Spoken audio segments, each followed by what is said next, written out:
35 years.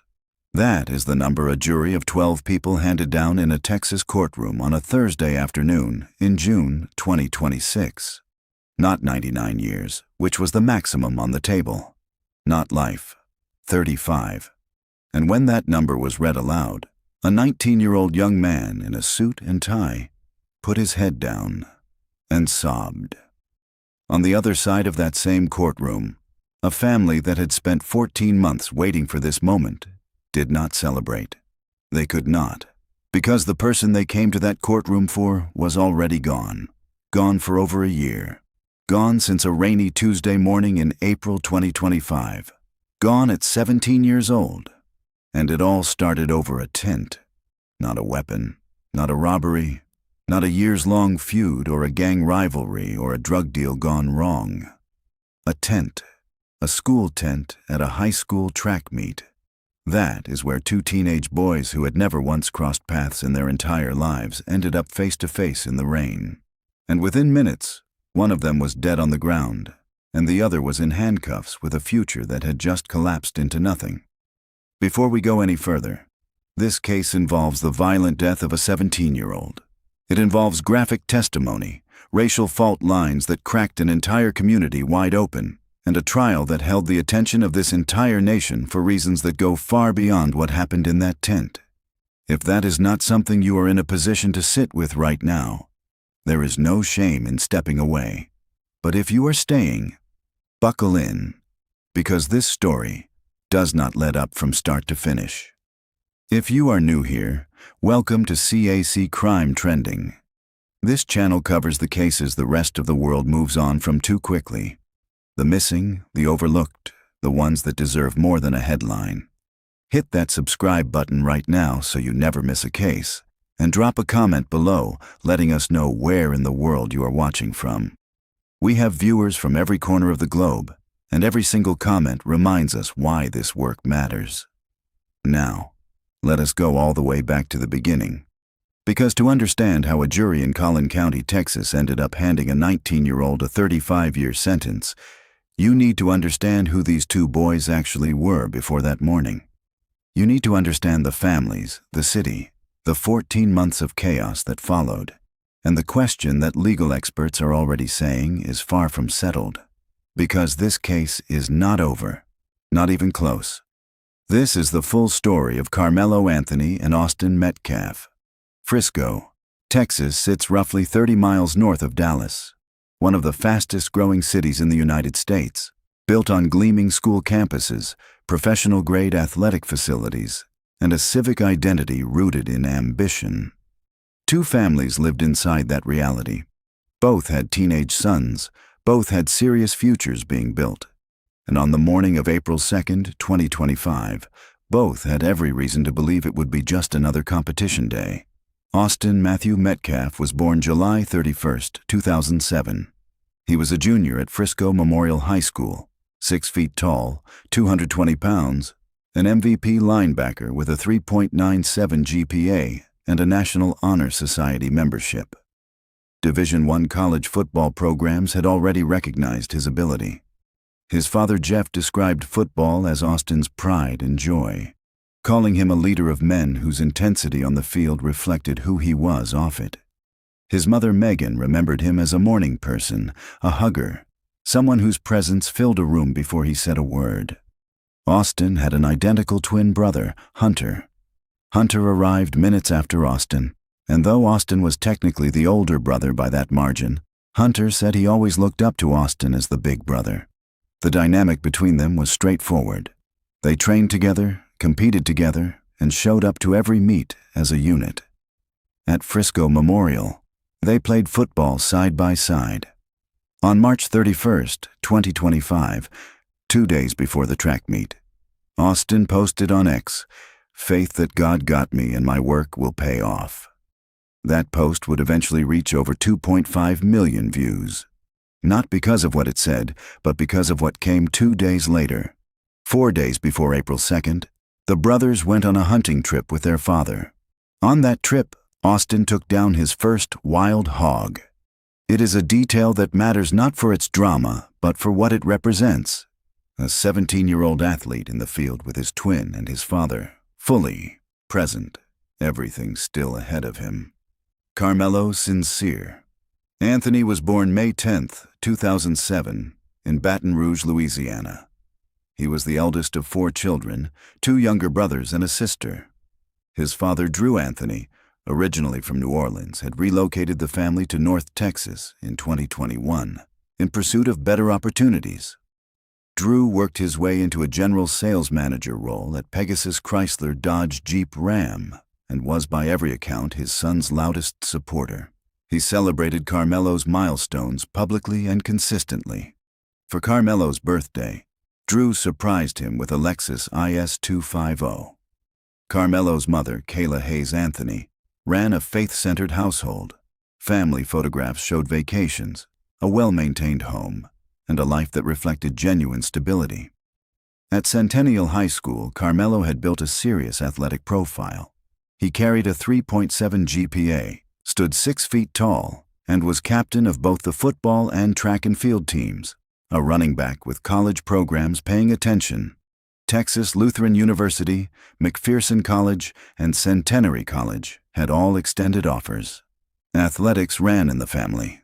His uncle, Andre Anthony, was a former LSU defensive end who went on to become head football coach at Bonnabel Bruin Football in Louisiana.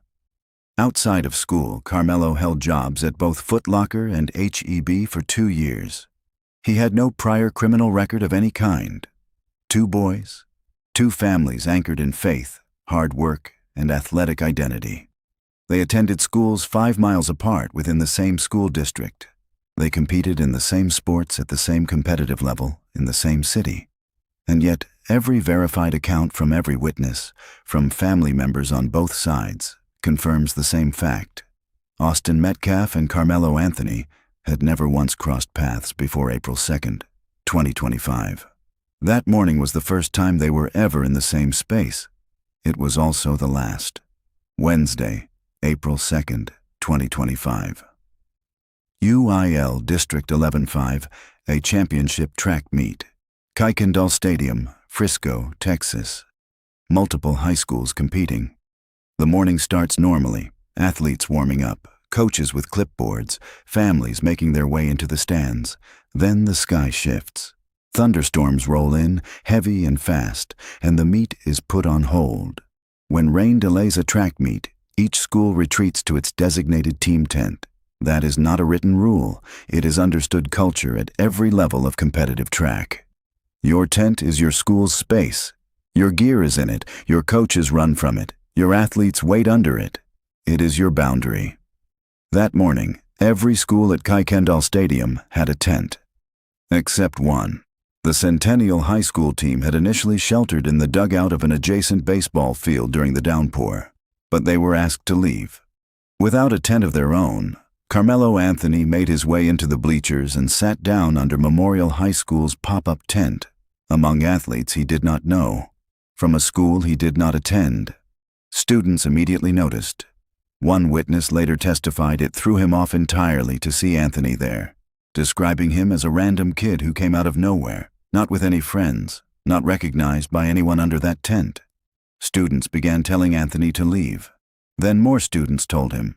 According to testimony at trial, Anthony was asked to move from that tent as many as 15 times. He did not move. Hunter Mattcalf told him directly to go sit with his own team. Anthony's response, according to Hunter, was, "Make me move." Austin Metcalf stepped in. He was standing while most others were seated. He was direct. A student witness testified Austin told Anthony, "You have nothing in that backpack. You're from Frisco." It was not a threat. It was a dismissal, a signal that Anthony was not someone to be taken seriously, that there was nothing to escalate. Anthony did not take it that way. He reached into his bag, opened it, and reached inside. He said, "Touch me and see what happens." No one under that tent believed there was a weapon in that bag. The witness who testified about that moment said exactly that. Nobody thought he had a knife. Not at a school track meet. Not in Frisco. Austin stood up and pushed Anthony to get him out of the tent. Anthony pulled out a knife and stabbed Austin Metcalf once in the chest. The knife was a folding blade, approximately 3.5 inches, with a silver-gray handle. The entire confrontation, from the first word, exchanged to the moment Austin was stabbed, lasted under 30 seconds. After the stabbing, Anthony ran. He threw the knife several rows up into the bleachers and walked away from the scene with his hands raised. Austin lifted his shirt. A student nearby later testified he heard Austin say, "I think I got stabbed." Then he went down. Hunter was beside his brother within seconds. He pressed his hands against the wound, trying to stop the bleeding. Paramedic Neil Adams of the Frisco Fire Department responded and drove an ambulance directly to the base of the bleachers. Body camera footage later shown at trial captured Hunter beside his brother, frantic, yelling to an officer who vaulted the fence to get there faster. Life-saving measures were performed at the scene. Austin Metcalf was transported to a nearby hospital. He did not survive. School resource officer Eduardo Cortez, who had been at a nearby middle school when the call came through, ran on foot to the stadium. 2 students directed him to the victim and gave him a description of the suspect. An adult in the crowd pointed at Anthony and said, "That's your suspect." Cortez approached Anthony, patted him down, the knife was already gone, and placed him in handcuffs. When Cortez referred to him as the alleged suspect, Anthony responded, "I'm not alleged. I did it. He put his hands on me. I told him not to." The stadium was secured. Students were sent back to their home campuses. Frisco ISD emailed families about a suspended meet due to an emergency incident. Officer Jacob Schalz arrived shortly after, and a student witness directed him to the knife, found bloodied in the bleachers several rows above where Austin had fallen. Karmelo Anthony was charged with first-degree murder. He was 17 years old. By the afternoon of April 2, 2025, the story had already left Frisco. Within hours of Austin Metcalf's death, high-profile accounts on X, including End Wokeness and Libs of TikTok, had amplified the story to a combined audience that would generate nearly 50 million views. The framing was immediate and deliberate. A black student had killed a white student, and the national media was ignoring it. The facts of what actually happened inside that tent had not yet been formally established. That did not slow anything down. A fake X account impersonating Frisco Police Chief David Shilson appeared the same day, spreading fabricated details about the investigation. The following morning, a phony autopsy report circulated on Facebook, falsely claiming drugs had been involved. Chief Shilson issued a public statement directly. The fake account was a criminal offense, a third-degree felony, and it was under investigation. Frisco YSD Superintendent Mike Waldrip wrote a letter to parents describing the misinformation as something being used to sow division and profit from tragedy. None of it stopped. Fraudulent fundraising campaigns appeared. Fake police statements circulated.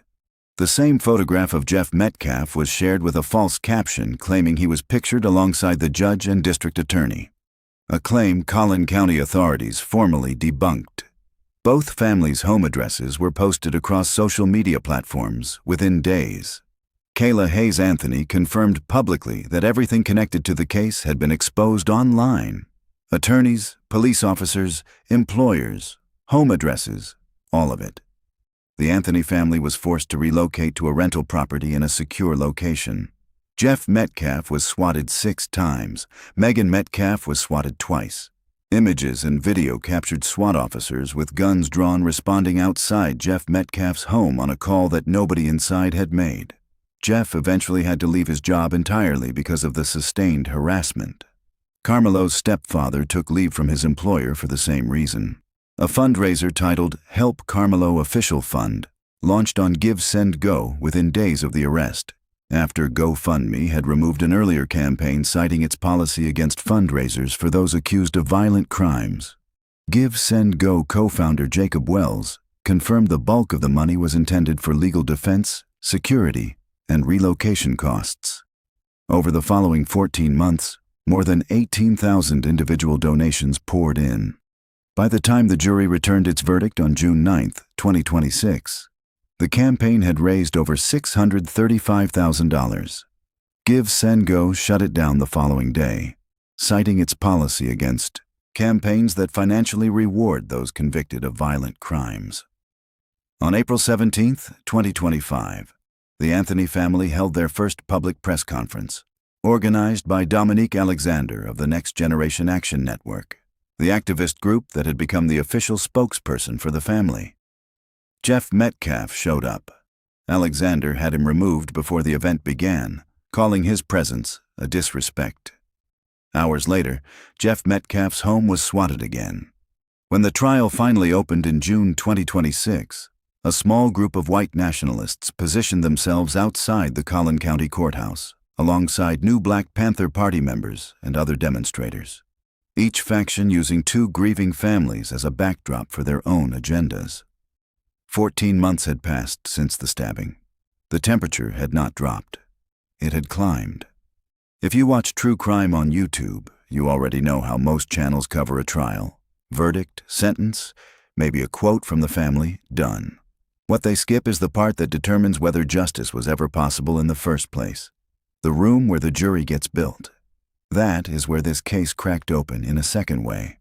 If you are not already subscribed to CAC Crime Trending, do it right now. This channel is the one that does not skip the mechanics. Every detail, every legal layer, every question the headlines leave unanswered. Hit subscribe and stay with us. Jury selection began June 1, 2026, in Collin County, Texas. Approximately 500 prospective jurors were summoned to the courthouse in McKinney. 3 days of vetting followed, questioning potential jurors on everything from their knowledge of the case, to whether race could affect their decision-making, to whether they could vote to sentence someone to prison. Karmelo Anthony sat with his attorneys at the defense table in a dark suit and tie throughout the process, visible on a live camera feed. The prosecutor, Bill Werski, noted during voir dire that in his entire career, he had never once had to have a conversation about race with a jury pool. This case forced it. When selection concluded, a panel of 12 jurors and 6 alternates was seated. 11 women and 7 men across the full 18. Of the 12 primary jurors, none were black. Of the 6 alternates, none were black. The panel included some jurors of color. Observers noted several Asian women, a Middle Eastern woman, and at least one Hispanic juror. But not a single African American juror sat on the panel that would decide this case. Not one. Defense attorney Mike Howard immediately filed a Batson challenge, referencing the landmark 1986 Supreme Court ruling in Batson v. Kentucky, which prohibits prosecutors from using peremptory strikes to remove jurors solely on the basis of race. Howard's argument was precise. The prosecution had used its final peremptory strikes to remove the 3 remaining qualified black prospective jurors, all 3 of them, which represented 100% of the available black candidates within the strike zone. The prosecution provided a race-neutral explanation. All 3 women listed their occupations as educators, and the state argued it did not want educators on a jury for a case involving high school students at a school-sponsored event. Judge John Roach Jr. heard both sides. He accepted the prosecution's explanation and denied the Batson challenge. The jury was seated. There was a visible problem sitting inside that explanation. One juror who made it onto the final panel was also an educator, a trade school esthetician who taught in Dallas. She was not a traditional school teacher working with high school-aged children, the prosecution noted, but the consistency of the race-neutral reason had a documented crack in it, and legal observers in the courtroom noted it immediately. Collin County's black population stands at approximately 12.1%, according to the Dallas Morning News. The county's population overall is roughly 48% white per U.S. Census data. Criminal law professor Anna Offit of Southern Methodist University was direct about what the final panel represented. Having a white jury in a diverse county, she said, is often not an accident. Her exact words, "It is a choice. It's not inevitable." That denied Batson challenge did not disappear when the jury was sworn in. It followed the case into the courtroom and out the other side. Opening statements began. Thursday, June 4th, 2026. Inside the 296th District Court in McKinney. Judge John Roach, Jr. presided. Prosecution was led by Collin County First Assistant District Attorney Bill Werski. The defense table was anchored by Mike Howard and Toby Shook. Both sides had 20 minutes to tell the jury what this case was about. They told two completely different stories. Werski went first. He described what happened under that tent as a provoked, unjustified murder. A sneak, surprise attack carried out with a hidden knife against a boy who had done nothing more than tell someone to leave. He told the jury the case was not about race and not about self-defense. It was about accountability. Howard followed with a quieter frame. His client was an honor student working 2 jobs who stayed seated while a confrontation was brought to him, and in a split second of fear and chaos, made a decision. Self-defense, Howard told the jury, is useless if you wait too long to act. The prosecution called 21 witnesses. They had submitted 35 to the court. They rested with 21. The witnesses included fellow students, first responders, and medical experts. Their accounts were assembled in a specific order, each one designed to reinforce the one before it. The student witnesses came first. More than a dozen teenagers took the stand over several days, all of them from Memorial High School, all of them present under or near that tent on April 2nd. Their accounts were independently consistent. Anthony arrived uninvited, refused repeated requests to leave, provoked a confrontation, issued a verbal threat, and stabbed Austin Metcalf when Austin pushed him. One student testified he initially thought the knife was a bluff. Nobody expected anyone to bring a weapon to a school track meet. Another student told the jury directly, that was lethal force against non-lethal force. 18-year-old Eddie Parra, a Memorial High School teammate of Austin's, took the stand and broke down while describing what he saw. He told the jury that teams are supposed to be at their own tent. When Werski asked Parra whether the incident was about race or self-defense, Parra said no. When Werski asked who was wrong that day, Parra said one word, Karmelo. The physical evidence reinforced the testimony. The knife, a 3.5-inch folding blade recovered blood-stained in the bleachers, was entered into evidence. Prosecutors demonstrated in open court how quickly the blade could be opened and deployed, directly countering any suggestion that a stabbing required significant, deliberate effort. The verbal threat documented in the original police report, "Touch me and see what happens," was presented to the jury as proof of intent that preceded the act. Surveillance footage from the stadium, shown during opening statements, captured Anthony entering the tent from behind, a sequence of rapid movements, and Anthony running away afterward. The most clinically devastating moment of the prosecution's case came from the medical examiner. Collin County Chief Medical Examiner Dr. Elizabeth Ventura testified that the 3.5-inch knife inflicted a 2-inch, oval-shaped, gaping wound on the left side of Austin Metcalf's chest. The blade perforated the breastbone, penetrated the pericardium, the protective sac surrounding the heart, and punctured the right ventricle. When asked if the wound was survivable, Dr. Ventura answered with one word, no. The Mattcalf family left the courtroom before she took the stand. Several jurors covered their mouths as 4 autopsy photographs were displayed. The prosecution also played the 911 audio from the scene. Liberty High School football coach and military veteran Joshua Rebman, who had administered CPR, could be heard telling Austin to stay with him. Before court adjourned that day, Werski displayed Rebman's blood-stained jacket, the one pressed against Austin's wound at the stadium.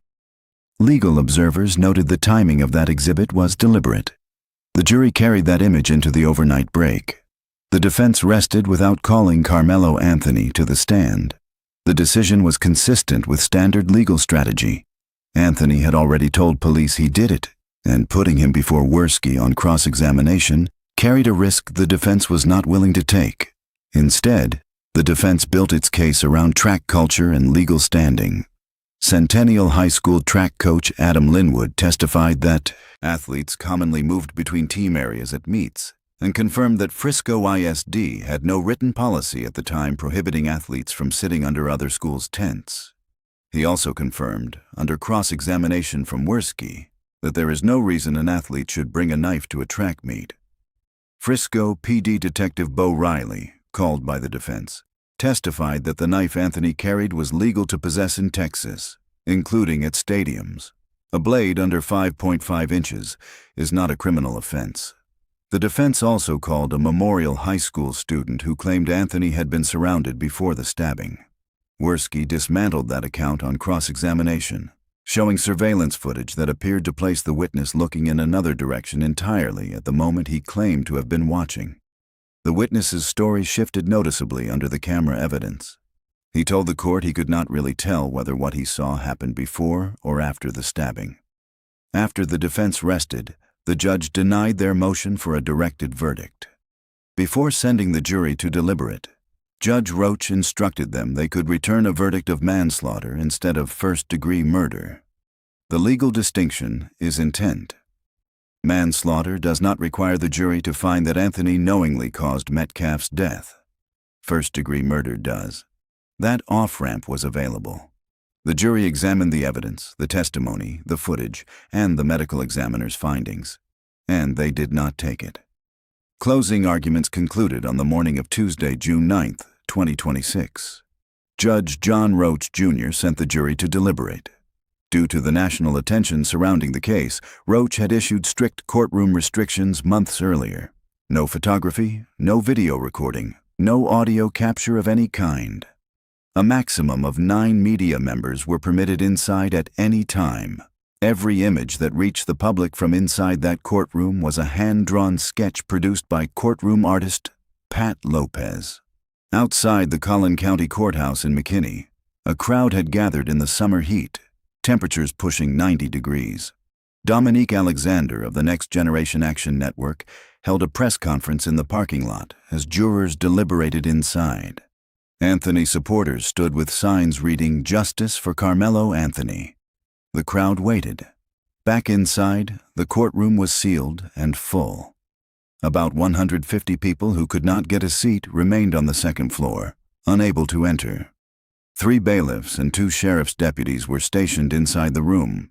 Both families were present on opposite sides, the Mattcalfs and the Anthonys in the same space, waiting for the same 12 people to return.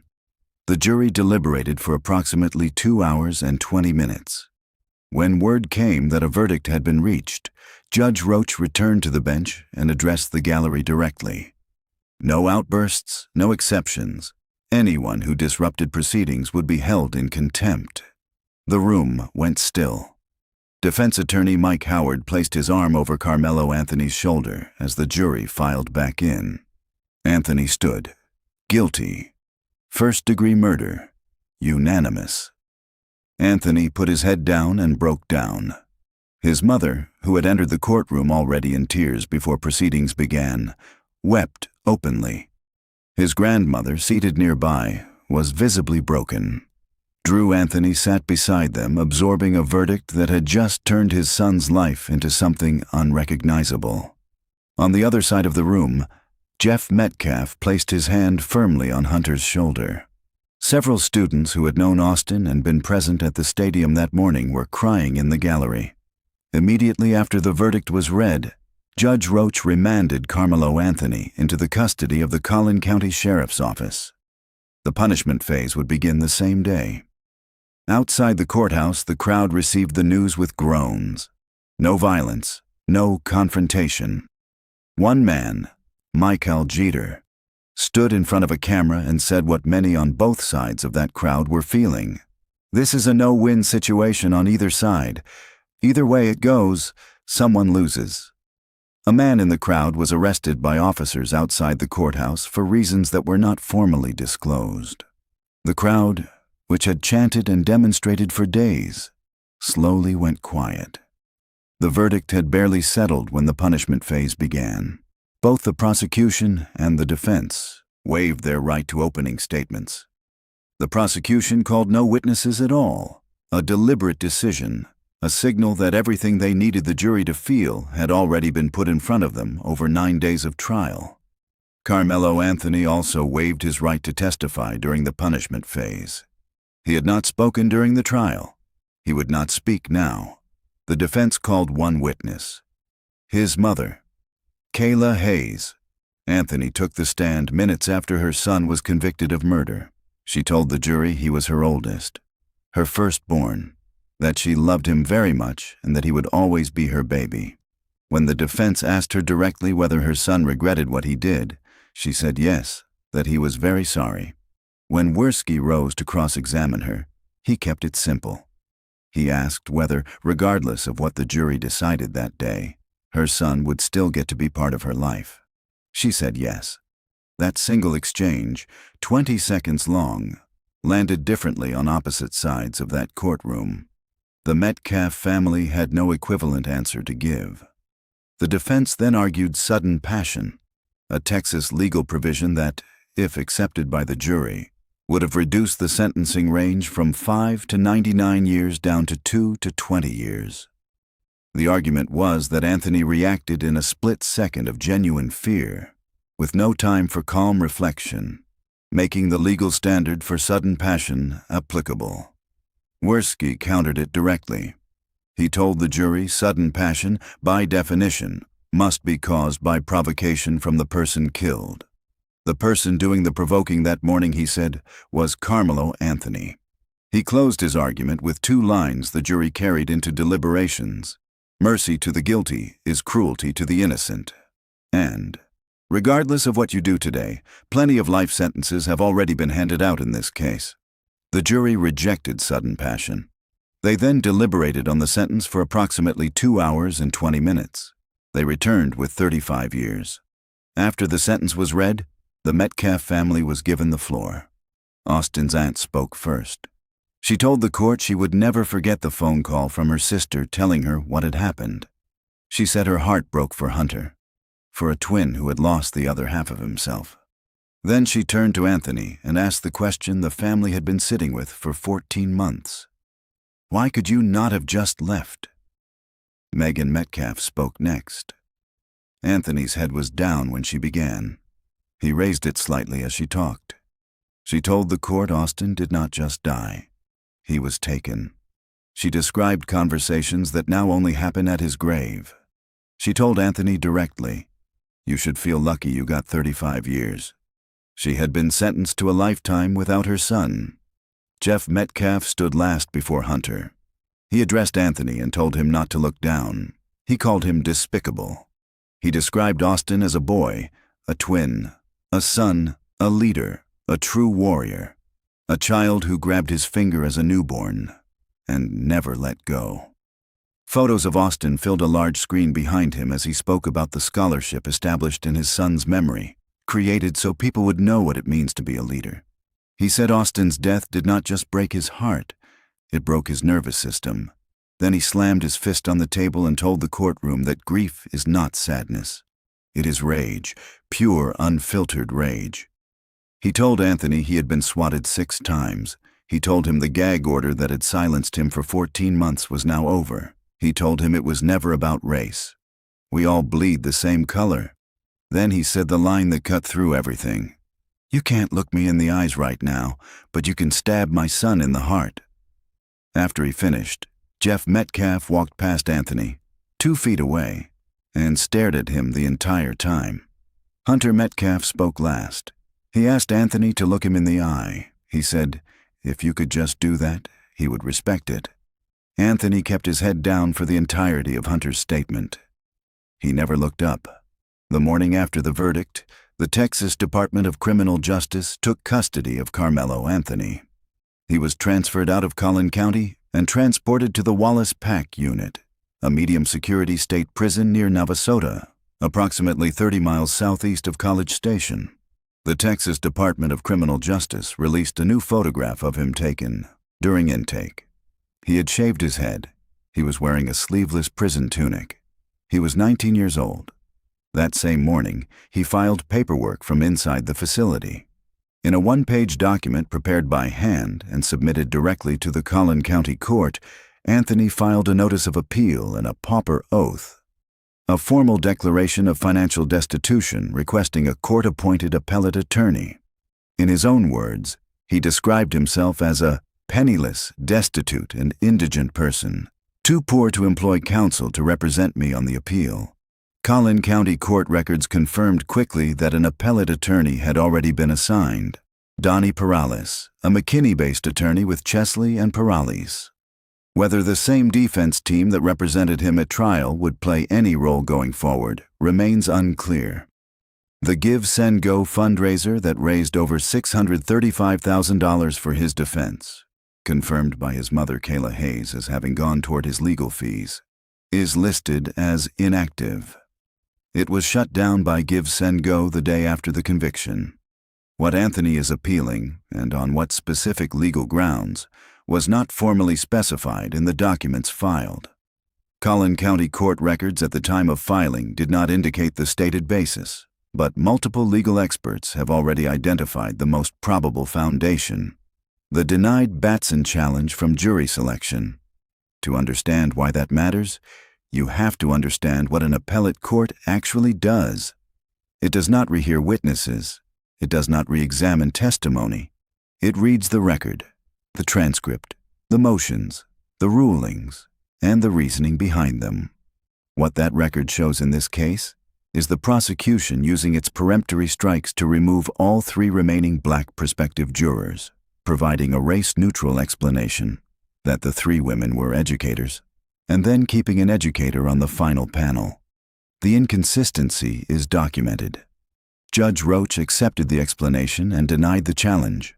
An appellate court reviewing that ruling must decide whether Roach's decision was a factual determination, where the standard of review is highly deferential, or a legal one, where the appellate court applies its own judgment without deference to the trial court. Criminal law professor Anna Offit of Southern Methodist University said publicly that an all-white jury in a diverse county is often a choice, not an accident. If an appellate court agrees that the Batson ruling was a legal error, the case could be sent back for a new trial. That is not a guarantee. It is a legal argument that will take years to work through the appellate system. A gubernatorial pardon is not a realistic path. Texas law requires the Board of Pardons and Paroles to recommend a pardon before the governor can act. In a case with 21 prosecution witnesses, surveillance footage, a documented verbal threat, a rejected self-defense claim, a rejected sudden passion argument, and a unanimous verdict on both guilt and sentence, the board would face extraordinary pressure to recommend otherwise. That path is effectively closed.